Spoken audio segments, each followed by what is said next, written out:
Si le secteur de la défense au Canada a le vent dans les voiles, on ne peut pas en dire autant de l'industrie du bois d'œuvre. Le secteur fait maintenant face à des tarifs de 45 sur ses exportations vers les États-Unis, après que Donald Trump a imposé une surtaxe additionnelle de 10 le mois dernier. Lundi, à la suite de la rencontre des premiers ministres, Susan Holt, la première ministre du Nouveau-Brunswick, a indiqué qu'Ottawa préparait un important nouveau plan d'aide pour l'industrie du bois d'œuvre.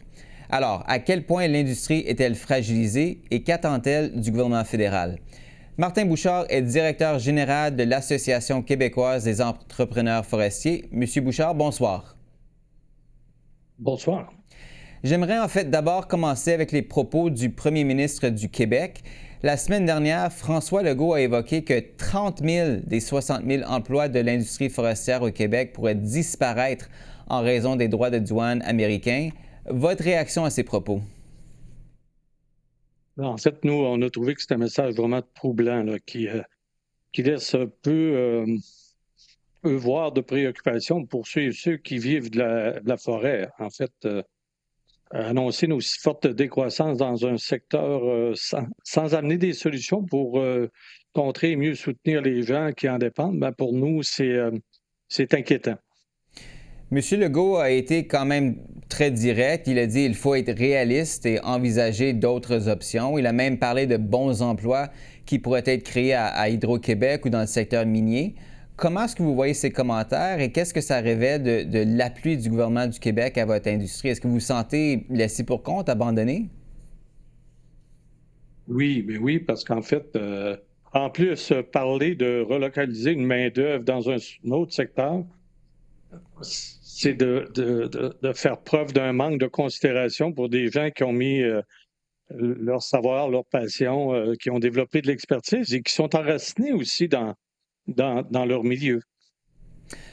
Le gouvernement fédéral a déjà annoncé une aide de 1,2 milliard de dollars pour l'industrie du bois d'œuvre et selon ce qu'on apprend de Mme Holt au Nouveau-Brunswick et de M. Ford en Ontario, d'autres mesures du fédéral pourraient venir s'ajouter. Est-ce que vous avez une idée de ce qui pourrait être annoncé et qu'est-ce que ça devrait contenir selon vous?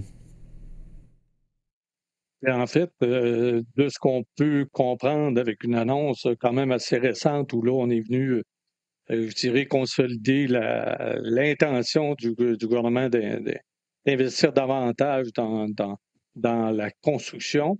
On pense que le milieu de la transformation continuera d'être probablement supporté et on le souhaite parce que même avec l'annonce, vous savez, des 2 milliards d'arbres qui ne seront plus plantés, ben c'était une autre source d'inquiétude. Alors, pour nous, ce qui importe aussi, là, c'est bien de comprendre que sans une récolte de bois, sans une voirie forestière, on n'a pas d'accès. Sans le transport, ben, et on cesse d'alimenter du parterre à l'usine les industries. Alors, somme toute, on pense qu'il faut une reconnaissance claire de ces premiers acteurs, ces premiers maillons de la chaîne d'approvisionnement que sont nos entrepreneurs. Parlez-nous un peu plus de l'impact, parce que, évidemment, les États-Unis, je le mentionnais, ils imposent une taxe de 45 sur le bois d'œuvre canadien.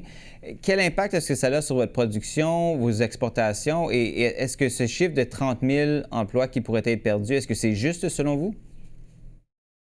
Et en fait, on n'en connaît pas vraiment la provenance, d'où ça émane, on ne le sait pas et je vous dirais, ça a pris un petit peu tout le monde par surprise. Alors, pour nous, là, je vous dirais, on n'est pas vraiment en mesure de valider ça, mais il est clair qu'on allait subir des turbulences, vous savez, des tarifs à cette hauteur avec déjà dans un écosystème qui était assez fragile, hein, parce qu'on le sait, là, quand même, la filière bois éprouvait certaines difficultés avant, et donc ça les a beaucoup, beaucoup accentuées, évidemment. Ça nous a placés devant nos grands défis qui seront de tantôt diversifier les marchés puis la gamme de produits, évidemment.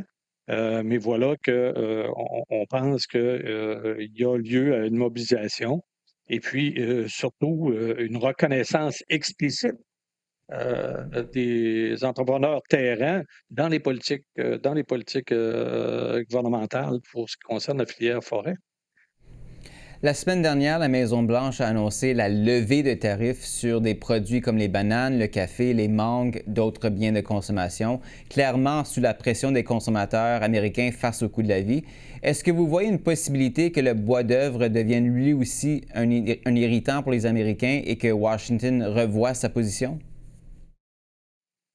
Il est clair que là, on pense que tantôt, à l'intérieur même de leurs frontières, il doit s'exercer aussi des pressions. Il y a celles que nous faisons, là, probablement les représentations qui sont canadiennes, mais évidemment, le bois est d'une nécessité aussi pour les Américains. Alors, on pense qu'effectivement, ça devrait concourir peut-être, peut-être à une forme d'assouplissement et donc de nouvelles considérations pour faire en sorte qu'on puisse à nouveau valoriser le bois canadien. Mais entre-temps, c'est clair que je pense que ici au Canada, de ce qu'on comprend, la relance va venir aussi par le développement de notre marché intra-canadien. Alors, voilà que,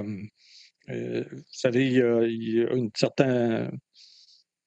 On n'est pas vraiment très optimiste par rapport à ça, mais voilà que faudra suivre dans les prochaines semaines et mois, là, comment vont se positionner les Américains dans ce dossier-là.